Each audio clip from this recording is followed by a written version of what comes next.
Myra was a simple girl who had grown up in a quiet village. Her days were filled with small tasks, helping her mother wash clothes in the river, sweeping the floor of their small home, and cooking simple meals. Life was calm, but also heavy with worries. The family had little money, and Myra often thought about how she could help. When she heard that a job was being offered in the city, she quickly decided to try. The sign had been clear and simple: maid wanted. Good pay. No experience needed. For Myra, this sounded like a dream. She was not afraid of hard work. Cleaning, cooking, keeping things in order, these were things she had been doing since she was young. She thought the city job would be the same, only in a bigger house, with more rooms to sweep and more dishes to wash. The city was far from her home. Myra traveled by bus, watching the fields turn into crowded roads and tall buildings. She held her small bag tightly, feeling both nervous and excited. It was her first time leaving the village. She imagined rich people with shiny clothes and bright homes waiting for her. She promised herself that no matter what, she would work hard and send money back to her family. When she finally reached the address written on the sign, Myra stopped in surprise. It was not a normal house. It was tall, quiet, and covered with strange silver panels instead of bricks. The windows were dark, as if they were hiding secrets. The building did not look like the other homes around it. For a moment, Myra wondered if she had come to the wrong place. She checked the paper in her hand again. The numbers matched. This was the right address. Taking a deep breath, she stepped forward and knocked on the large door. At first, nothing happened. Then the door opened by itself with a soft humming sound, as if it were alive. Myra froze. She had never seen a door open without someone pushing or pulling it. Still, she reminded herself she needed this job. She stepped inside. The air inside was cool and carried a faint smell she could not name. The floor was smooth and shining, but it did not feel like wood or stone. Lights glowed softly along the walls, not like lamps or candles, but like lines of sunlight trapped in glass. Everything inside looked too clean, too perfect, almost like it had never been touched by human hands. Myra walked slowly, her footsteps echoing.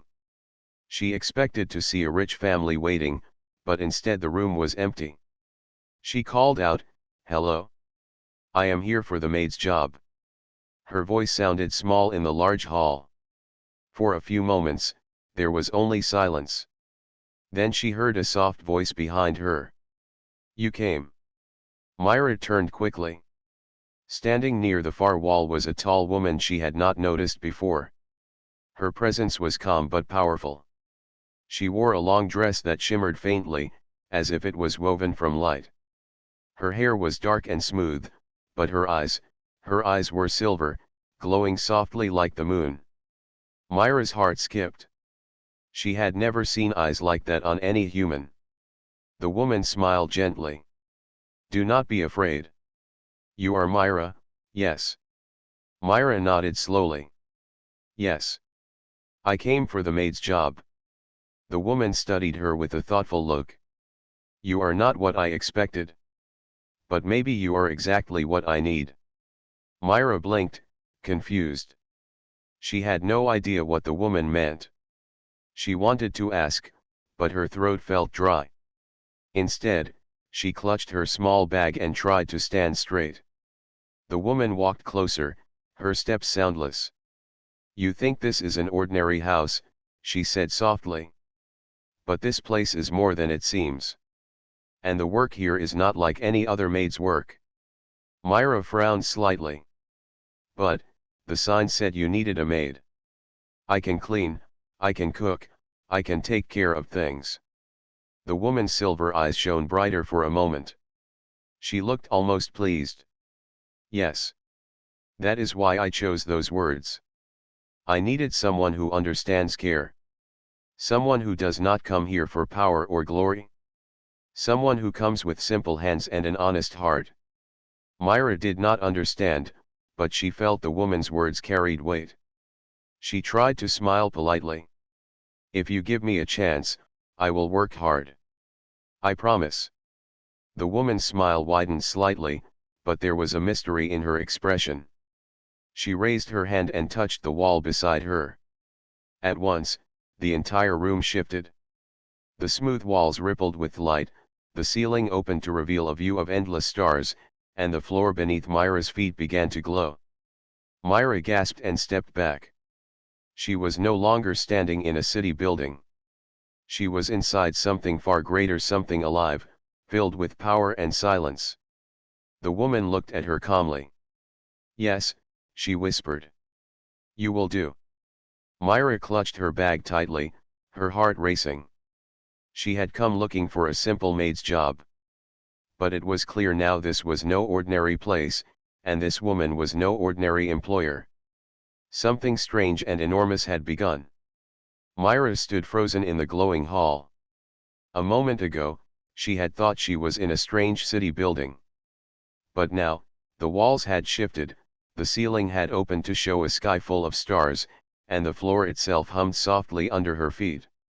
It was like stepping into another world. The tall woman with silver eyes did not look surprised. She stood calm, as if everything around her was normal. Her dress still shimmered faintly, and her eyes seemed to hold the light of the stars themselves. Myra's heart beat fast. Where am I? Myra asked in a small voice. The woman looked at her with steady eyes. You are in my home, she said gently.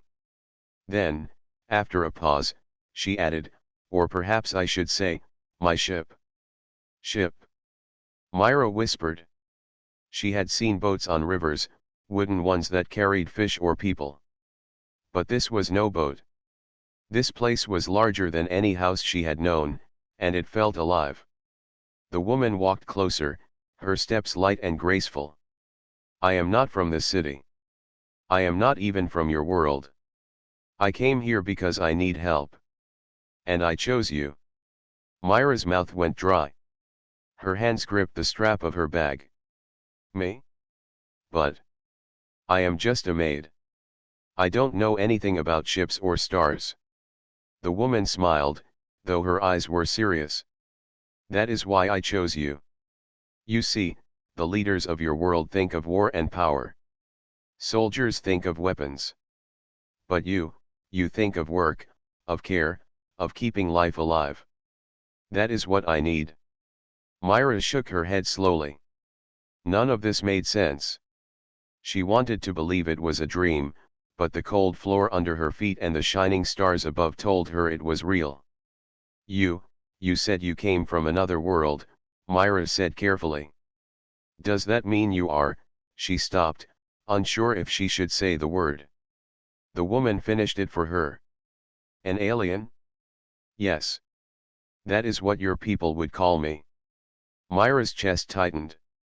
She had heard stories of strange beings from the sky, but she never thought she would meet one face to face. And yet, this woman did not look frightening. She looked calm, almost kind. The woman placed her hand on her chest and spoke with quiet pride. I am a queen of my people. My name is long in my language, but you may call me Celera. A queen. Myra whispered, her eyes wide. Queens were people from stories, far away from her simple life. She had never imagined she would stand before one. Celera nodded slowly. Yes. But do not think of me as someone untouchable. I am not here to rule over you. I am here because I need something only your world, and perhaps you, can give. Myra felt both honored and frightened. She lowered her eyes, unsure how to stand before a queen from another world. But why me? I have nothing. I am not special. Celera's voice was gentle but strong. You are wrong, Myra. The simplest hands often carry the greatest power. You know patience. You know care. These are gifts my people have forgotten. That is why I searched, and that is why I placed the sign for a maid. To find someone like you. Myra's mind swirled with questions. What kind of queen would come to Earth, hiding as someone in need of a maid. What mission could possibly need her? She wanted to ask everything at once, but the words stuck in her throat. Instead, she said softly, "I don't understand, but I will try to listen." Celera's eyes softened, and for the first time, Myra saw a hint of relief in them. "That is all I ask." The walls around them shifted again. Myra gasped as the glowing panels faded to show moving images: strange cities with tall towers, oceans under two suns, forests of shining leaves. And then, another image, a world breaking apart, its lands turning dry, its seas shrinking. "That is my home," Celera said quietly. "Once it was full of life, but now it is dying. We searched across the stars for answers. We tried everything: science, machines, power. But what we forgot was the simple wisdom of living with care. We forgot the hands that make life possible." Myra stared at the dying world, her heart heavy. She thought of her own village, where even small changes in rain could make crops fail. She understood the fear of losing land, water, and food. Celera turned to her. "Do you see now? I do not need soldiers. I do not need weapons. I need someone who understands how to protect life in small, patient ways. That is why you are here." Myra's voice shook. "But I have never been beyond my village. How can I help a whole world?" Celera stepped closer and placed a hand lightly on Myra's shoulder. "Courage does not come from knowing everything. It comes from being willing to try. You already carry what my people need, you just do not see it yet." Myra stood still, her heart racing. She had come for a maid's job. But now she was being asked to join a queen on a mission that stretched across the stars. She looked at the silver-eyed queen, then at the endless sky above. Fear filled her, but beneath it, a small spark of something new began to grow: curiosity. Maybe, just maybe, she was meant for more than sweeping floors. Myra could hardly believe what had happened in just a short time. She had left her small village to apply for a maid's job, but now she was standing inside a starship, face to face with an alien queen named Celera. Nothing in her life had prepared her for this moment. Celera's silver eyes never left her.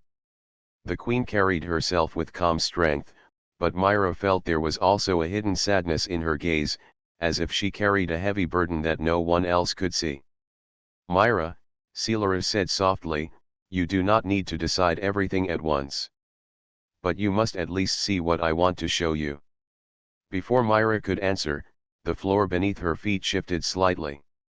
The ship itself seemed to move. A low hum filled the air, and the glowing walls rippled like water. Myra clutched her bag tighter, afraid she might fall. "Do not worry," Celera said gently. "The ship listens to me. It will carry us where we need to go." Myra's mouth went dry. She had never even sat in an airplane, and now she was flying inside something far beyond her imagination. The stars above shifted, as though the entire world outside the ship was sliding past them. Then the walls opened again, showing a wide view of Earth below. Myra gasped, her eyes wide. She had seen the sky many times, but never like this. The blue ocean stretched endlessly, white clouds curled like soft blankets, and the land looked like a painting of greens and browns. It was beautiful, yet it made her heart ache. For the first time, she realized how small her village really was in the wide world. Celera stood beside her, watching Myra's expression. "Your world is alive," she said quietly. "That is why I came here. You still carry what my people have lost." Myra whispered, "It looks so peaceful from here." Celera nodded. "Yes. But peace is fragile. Many forget how to keep it alive. That is why I search." The ship moved smoothly until it reached a quiet stretch of forest far from the city. The walls shifted again, becoming transparent, and Myra saw the trees below them swaying gently in the wind. Then, without a sound, the ship lowered itself between the trees and landed. Myra blinked. Why are we here? Seelara turned to her. Because it is time for you to meet me not as a queen, but as a traveler. I want you to see who I am without the weight of a throne. The door opened, and cool night air flowed in. Myra stepped outside carefully, her shoes crunching softly against the forest floor. The stars above shone bright through the leaves. For a moment, it felt almost normal, as if she were back in her village woods. Seelara walked beside her, her dress glowing faintly in the moonlight. Do you know why I chose a maid and not a soldier? She asked. Myra shook her head. No, I still don't understand why me. Seelara stopped near a small stream, the water glittering under the night sky. She knelt and touched the surface gently, letting the ripples move around her fingers. Because soldiers are trained to fight, but you are trained to care. Soldiers destroy, but you preserve. Soldiers are taught to see enemies, but you see work, duty, and life. That is what my people need now. And that is why I need you. Myra stood quietly, listening to the sound of the stream. Seelara's words sounded heavy, yet there was truth in them. She thought of her mother's hands washing clothes every day, her father's hands working in the fields, and her own hands scrubbing floors until they shone. None of it seemed important before, but now Seelara spoke of it as if it carried great power. I don't know if I can help you, Myra admitted. I am only one person. Seelara looked up at her, silver eyes reflecting the stars. Sometimes one person is enough. They sat in silence for a moment. The forest was calm, the air cool, the water flowing gently. Myra began to relax, though 1,000 questions still filled her mind. At last, Seelara stood. Come. There is something I want to show you inside the ship. They returned together, and the door closed softly behind them. The walls glowed again, showing new images. This time Myra saw strange figures, tall beings with glowing eyes and delicate faces. They looked like Seelara, but their expressions were worried and tired. These are my people, Seelara said. We are losing our home. The ground turns dry, the rivers vanish, and the air grows thin. We tried to fix it with great machines, but the more we used them, the faster the land broke. We forgot the simple ways that once kept us alive. Myra frowned. And you think? I can teach you. Seelara's voice was steady. Not just teach me. Walk with me. Show me through your hands what I cannot remember. The care for life, the patience of waiting, the strength of small work. Myra looked at her own hands, rough from years of housework. She never thought they meant anything beyond cleaning and cooking. But now a queen from another world was asking for them. Her heart pounded. Fear still held her, but curiosity was stronger now. Maybe this was why she had come. Maybe her life had been leading her here, even when she thought she was only searching for a simple job. She met Seelara's silver eyes. I don't understand everything, but I will try. For the first time, Seelara smiled, a true smile that reached her eyes. That is enough, Myra. That is the beginning. And in that quiet moment, Myra realized she had just stepped into a path that would carry her far beyond anything she had ever known. Myra sat quietly inside the glowing hull of the ship. Her thoughts were like restless birds, flying in every direction.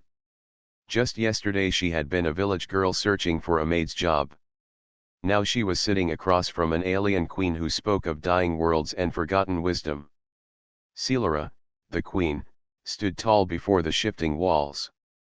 Her silver eyes glowed softly as she raised her hand, and the panels around them changed again.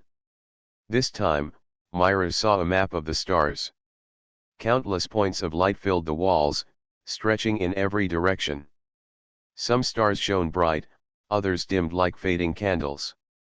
This, Seelara said, her voice calm but heavy, is the truth I have carried in silence. Across the stars, many worlds are beginning to fall silent. My people are not the only ones. Others too are losing their lands, their rivers, their air. The cause is not war, but forgetting. Myra blinked, confused. Forgetting. Selara nodded slowly. Yes. We forgot the old ways of living with care. We built great machines, reached far into the skies, and took more than the land could give. In our hunger to grow, we lost balance. Now the ground cracks, the waters dry, and the sky itself feels thinner. Life pulls away from us. Myra thought of her village. She remembered years when there was no rain, when the crops turned brown and families worried about food. She remembered how her father would still rise every morning, dig the soil, and pray for water. Even in hardship, people held on with patience. She began to understand a little of what Selara meant. Selara's voice softened. On your world, you still remember. You still plant seeds with hands, not only with machines. You still wash, cook, and mend. These things seem small, but they carry wisdom my people lost. That is why I came here. Myra looked at her own hands. They were not soft like a queen's hands.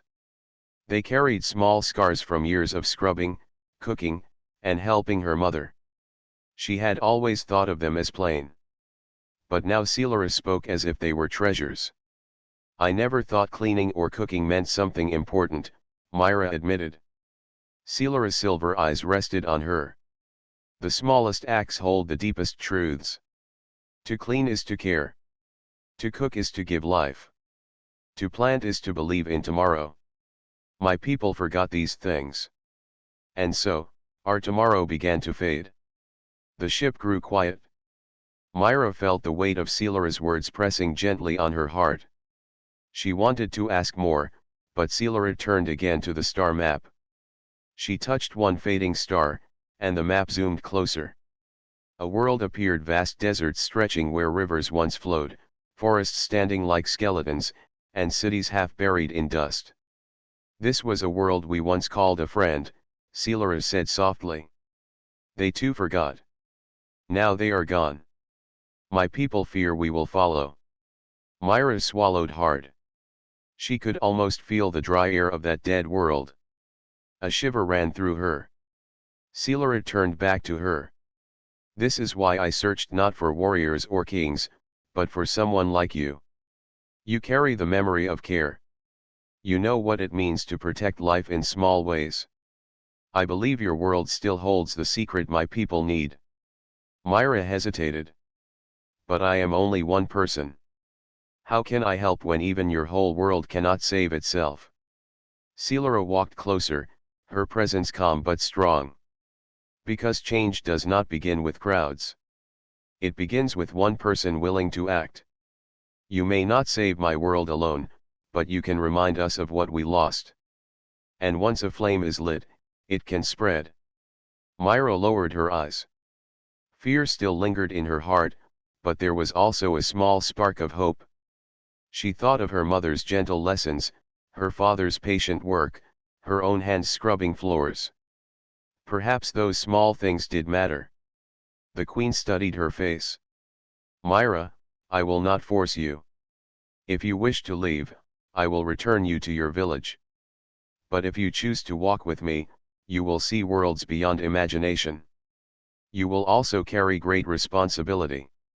The choice is yours. Myra looked again at the glowing star map. She saw her own world shining brightly among the many. She thought of her family, her village, the people she loved. Then she thought of Selara's dying world, of people far away who might never know peace again unless someone helped them remember. Her heart trembled, but her voice was steady. I don't know how much I can do. But if you believe I can help, then I will try. For the first time, Selara's serious face softened into true warmth. She bowed her head slightly, a gesture of respect. Then we will begin together. The walls shifted once more, showing a path of stars stretching far into the distance. Myra's breath caught. She was about to leave everything she knew behind. The fear remained, but now it was mixed with wonder. She had applied for a maid's job. Instead, she had been pulled into the secret of the stars. And her journey was only beginning. The starship carried Myra and Queen Sealara far away from Earth. Time seemed strange in space. There was no sunrise or sunset, only the endless glow of stars outside the ship's walls. Myra often sat near the windows, staring at the galaxies, feeling both small and amazed. Sealara gave her time to think, but soon the Queen spoke of the next step. "Before we can reach my people," Sealara explained, "you must be tested. Not by me, but by the stars themselves. You must face a challenge that no machine can solve, only the heart." Myra grew nervous. "But I am not strong. I don't know anything about stars or strange worlds. What if I fail?" Sealara's silver eyes were steady. "Courage is not the absence of fear, Myra. It is walking forward even while afraid. That is all you need." Myra held onto those words, though they did not chase away her fear. After days of silent travel, the ship slowed. The walls shimmered to reveal a world below them. It was a planet covered in dry lands, cracked like broken pottery. Once, rivers must have flowed here, but now only empty paths cut across the earth. The air looked heavy, and faint dust storms moved in the distance. "This world was once alive," Sealara said sadly. "But now it suffers the same fate as mine. Here, your test waits." The ship descended and landed in a quiet valley. When the doors opened, a wave of dry heat rushed in. Myra stepped outside carefully, shielding her face from the sharp wind. The ground was rough, the soil hard and lifeless. It reminded her of her village in the years when rain failed to come, but this was far worse. Sealara pointed to a small stone structure standing in the middle of the valley. "Inside lies the test. I cannot guide you. You must enter alone." Myra's heart pounded. She wanted to refuse, but she remembered Sealara's words, courage was walking forward despite fear. With slow steps, she approached the structure. The door opened with a soft hiss as she touched it. Inside was a dim hall, lit by faint blue crystals on the walls. The air was cool but heavy, as if it carried an old silence. Myra walked carefully until she reached a wide chamber. At its center was a strange device, shaped like a bowl carved into the floor. The bowl was empty, dry, and cracked. Around it were carvings of rivers, trees, and plants, pictures of life that once thrived here. Myra stepped closer, studying it. She felt a sudden whisper inside her mind, though no one was in the room. "Bring back the water. Only then will life return." Her chest tightened. Bring back the water? How? She looked around the chamber. There were no buttons, no machines, nothing that looked like tools. Only the empty bowl waiting. Myra knelt and touched the surface. It was rough and dry, just like the soil outside. Her first thought was to look for hidden tricks, but then she remembered Sealara's words. Not machines. The heart. Myra closed her eyes and thought of her village. She remembered carrying water from the river in clay pots, pouring it carefully into small furrows her father dug for the seeds. She remembered how her mother would save even the last drop during dry days, never wasting it. Water was not just for drinking. It was life itself. She opened her eyes and whispered, "Water comes when there is care." Myra cupped her hands and lowered them into the empty bowl. Of course, there was nothing in her hands, but she imagined the cool touch of river water. She imagined the sound of drops falling onto dry soil, the way the ground drank eagerly. She imagined the seeds swelling, the first green shoots breaking through. A soft glow spread under her fingers. Myra gasped but kept her hands steady. A trickle of water appeared in the bowl, shimmering like silver. The more she focused on care and patience, the stronger the flow became. Soon, clear water filled the bowl, rippling gently as if it had always belonged there. The carvings on the walls glowed to life. Trees lit up, rivers shone, and the chamber brightened with a warm light. Myra stepped back, eyes wide, her heart racing with wonder. She had done it. The whisper returned, gentler now. You have not forgotten. Life answers to hands that care.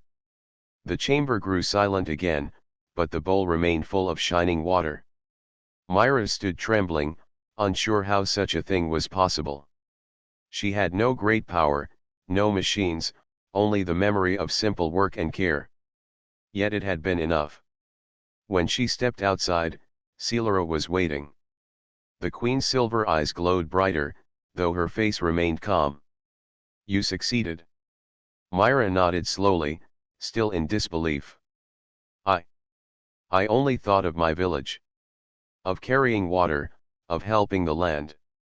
That is exactly what this world needed, Celara said softly. Not force, not machines. Only remembrance. You carry what my people lost. Myra felt warmth in her chest. For the first time, she did not feel like just a maid. She felt as though her hands, simple as they were, had real power. Celara touched her shoulder gently. This was your first test. There will be more, each harder than the last. But you have shown courage, Myra. You have shown the heart that can guide even the stars. Myra looked up at the wide sky above the dying world. Fear still lingered, but now it walked beside hope. She did not know where this path would take her, but she knew she could not turn back. Her journey had truly begun. Myra sat quietly inside the ship as it rose back into the stars. The image of the glowing water bowl still lingered in her mind. She had not expected to succeed. She had not even known how to begin. Yet by remembering her village and the simple act of carrying water with care, she had brought life back into a dead place. Celara watched her with calm eyes. You see now, Myra, she said softly. Your hands are more powerful than you believe. The smallest act, when filled with care, can awaken life itself. Myra lowered her eyes, embarrassed by the praise. But it didn't feel like power. It felt like remembering what we already know. Celara smiled faintly. Exactly. My people forgot. You still remember. The ship continued through the dark sea of stars until it reached another world. This one looked alive, but only on the surface. Green forests stretched below, but the air shimmered strangely, as though something invisible pressed down on the land. Celara's voice grew heavy. This is one of our colonies, she explained. Long ago, my people planted forests here, hoping to make it a second home. But the air is turning poisonous. Our machines purify it for a short time, but then the poison returns stronger. None of our great inventions have solved this. Myra stared at the world. Then why are we here? Celara turned to her. Because I believe your gift, the patience of care, can find what our machines cannot. The ship landed in the middle of the forest. The trees were tall, their leaves shining with a strange silver tint. The ground smelled sharp, and Myra felt her chest grow tight after only a few breaths. Celara gave her a small cloth to cover her mouth and nose. The air is weak here. Be careful. Myra nodded, though fear rose again in her chest. She followed Celara through the trees until they reached a clearing. In the center stood a group of Celara's people. They were tall like her, with silver eyes and graceful movements, but their faces showed worry and weariness. One of them looked at Myra with doubt. This is the one you chose, Queen. She is only human. What can her hands do against poisoned air? Myra felt her cheeks burn, but Celara raised her hand. Do not judge her by what you see. You judged machines and they failed. Now let us see what care can do. The others fell silent, though Myra could still feel their doubt pressing on her. She knelt on the ground, touching the soil. It was soft, but it carried a strange bitterness, almost as if it had been choked by something unnatural. She closed her eyes and thought of her village again. She remembered sweeping her small home every morning. If dust was left alone, it grew heavier each day. But with steady cleaning, the air stayed fresh, the rooms light. Maybe this land too needed not force, but gentle, repeated care. Myra opened her eyes and began pulling at the roots of strange weeds that grew across the clearing. The weeds released a sharp scent, unpleasant and heavy. The others watched in silence as she worked with her bare hands, pulling, clearing, and loosening the soil. Her fingers grew dirty, but she did not stop. Celara knelt beside her after a while, helping silently. Slowly, others followed. Soon the clearing was full of hands working together, pulling the weeds, loosening the soil, letting the ground breathe again. When the work was done, Myra poured the water she had carried from the ship onto the cleared earth. She spread it gently, as she had done in her village fields. At first, nothing happened. The others began to whisper, doubt returning. But then, small green shoots pushed through the soil, fresh and new. The air around the clearing shifted. The sharp, heavy smell faded, replaced by a lighter, cleaner scent. Myra lifted her cloth and breathed carefully. For the first time since arriving, the air felt fresh. The aliens gasped in surprise. One of them touched a new sprout, eyes wide. How did this happen? Our machines could not do this. Celara looked at Myra with quiet pride. Because machines do not carry patience. They push, they force. But life answers to hands that care, not to engines. Myra wiped her dirty hands on her dress, a little shy. It wasn't me alone. Everyone helped. We just cleaned the land like I cleaned my house. The aliens bowed their heads slightly, their doubt gone. For the first time, they looked at Myra not as a stranger, but as a teacher. As night fell on the forest, new air moved gently through the trees, lighter than before. Celara stood beside Myra, her silver eyes soft. You have given my people something no machine ever could, the memory of patience. This is your gift, Myra. A maid's gift, the gift of care. Myra looked at her hands again. They were rough, dirty, and plain. Yet they had brought water to dry land and fresh air to poisoned soil. She realized now that her life of simple work had been preparing her for this all along. She whispered, almost to herself, maybe being ordinary isn't so small after all. Celara smiled. No, Myra. It is the greatest strength. The stars glowed above the forest as if they too had heard the truth. The ship flew through the endless sky of stars, carrying Myra and Celara back toward the Queen's home world. Myra sat quietly by the wide window, her eyes full of wonder and thought. She had walked across strange lands, touched lifeless soil, and seen it awaken again. She had watched poisoned air grow fresh after simple hands worked with patience. All of it still felt like a dream. And yet, the dirt under her fingernails and the memory of water rising from the dry bowl reminded her that it was real. Celara stood beside her, her silver eyes fixed on the stars. Her voice was calm but carried strength. Myra, you have given my people more than hope. You have shown us a truth we had forgotten. Care is stronger than force. Patience is deeper than power. Myra looked down, almost shy. But I only did what I knew. Cleaning, planting, caring, these are small things. I never thought they could matter in the stars. Celara turned to her, her expression warm. It is always the small things that hold the universe together. Stones build mountains, drops build rivers, and hands like yours keep life alive. That is why you matter. The ship slowed as it reached Celara's world. Myra pressed her face closer to the window. The planet looked tired and weak, its surface cracked, its seas thin, its skies pale. It was a world that longed for rest.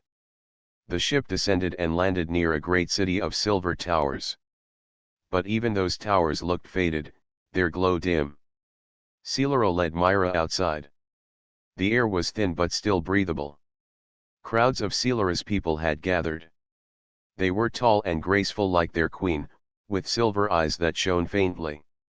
Yet their faces carried worry and doubt.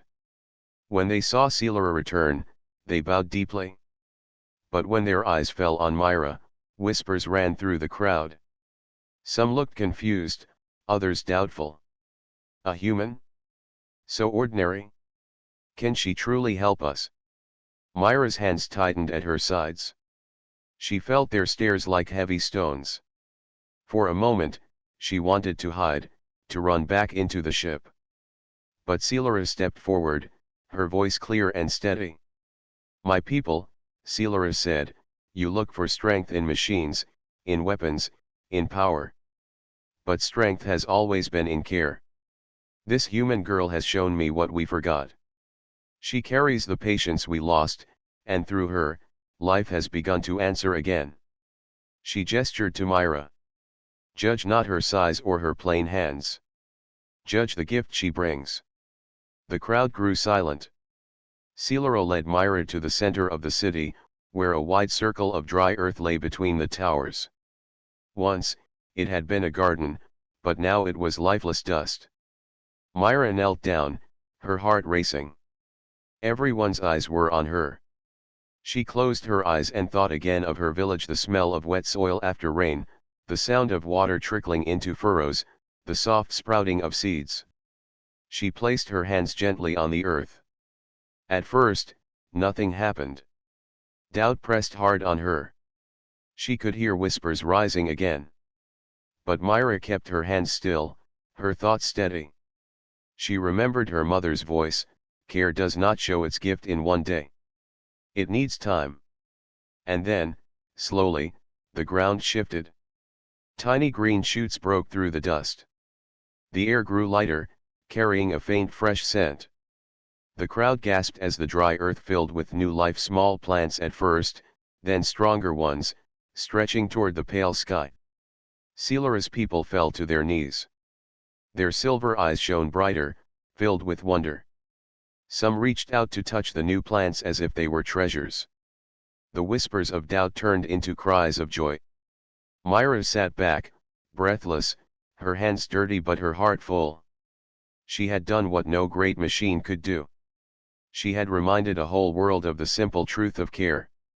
Seelara lifted her hand, silencing the crowd.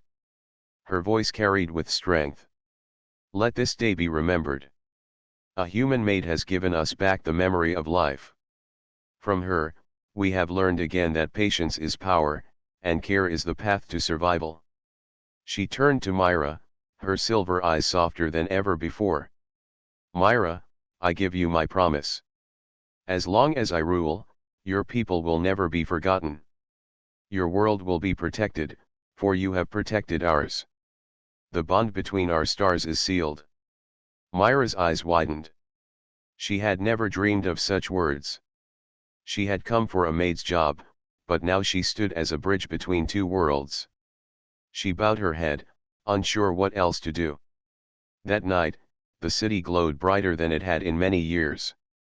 The people sang in voices that echoed like gentle bells, celebrating the return of hope. Seelara walked with Myra through the streets, and wherever they went, people bowed not only to their queen but also to the human girl who had reminded them of life. Later, as the ship carried her back toward Earth, Myra sat quietly again, watching the stars. She thought of her village, of her mother and father, of the simple home waiting for her. She would return, but she would never be the same. She smiled softly.